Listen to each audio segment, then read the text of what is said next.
દેશભરમાં પ્રયાગરાજ ખાતે મહાકુંભનું જે આયોજન કરવામાં આવ્યું છે તેને લઈને ચારે તરફ ચર્ચા થઈ રહી છે। ત્યારે સુરતના અઠવાલાઇન્સ ખાતે ધી સુરત ટેનિસ ક્લબ દ્વારા સુરત શહેરમાં અનોખું આયોજન કરવામાં આવ્યું હતું। તારીખ 24 અને 26 ફેબ્રુઆરીએ શિવરાત્રીના તહેવારને ધ્યાનમાં રાખીને પ્રયાગરાજ ખાતેના મહાકુંભ જેવું આયોજન ટેનિસ ક્લબ ખાતે કરવામાં આવી રહ્યું છે। સાંજે 5 વાગ્યાથી રાત્રે 10 વાગ્યા સુધી અલગ અલગ આયોજન કરવામાં આવ્યું હતું। શિવરાત્રીને ધ્યાનમાં રાખી ભક્તો ભગવાન ભોળાનાથના દર્શન કરવા માટે પહોંચી રહ્યા હતા। અલગ અલગ જ્યોતિર્લિંગ પણ આકર્ષણનું કેન્દ્ર બની હતી।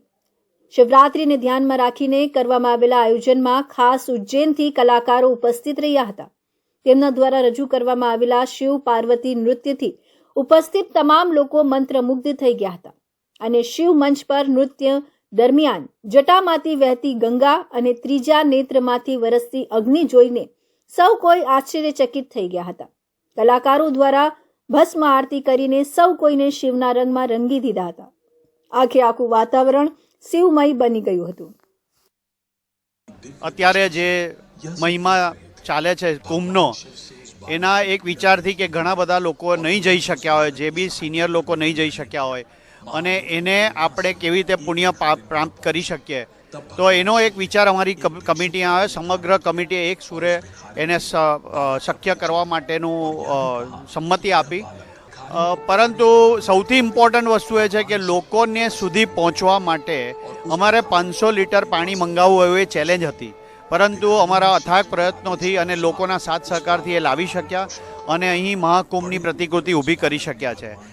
ટેનિસ ક્લબના સેક્રેટરી મયંક દેસાઈએ જણાવ્યું કે 2 દિવસ દરમિયાન ધી સુરત ટેનિસ ક્લબ ખાતે મહાકુંભનો અનુભવ થાય તેવું ભવ્ય આયોજન ક્લબ દ્વારા કરવામાં આવ્યું હતું, જેમાં 6 ફૂટનું શિવલિંગ તથા 8 ફૂટ ઊંચું નંદીની પ્રતિકૃતિ બનાવવામાં આવી હતી। શિવ સ્તુતિ, શિવ મહિમા અને શિવ પુરાણ ભજનો થયા હતા। ઉજ્જૈનના જાણીતા કલાકારો દ્વારા ભસ્મ આરતીનું આયોજન થયું હતું। અઘોરી નૃત્યનું આયોજન શંખનાદ સાથે કરવામાં આવ્યું હતું। કૈલાશ માનસરોવરની પણ પ્રતિકૃતિ ઊભી કરવામાં આવી હતી। જે લોકો મહાકુંભમાં પ્રયાગરાજ ખાતે જઈને ગંગા સ્નાન કરી શક્યા નથી, તેમના માટે ખાસ 500 લીટર ગંગાજળ ત્રિવેણી સંગમમાંથી મંગાવવામાં આવ્યું હતું।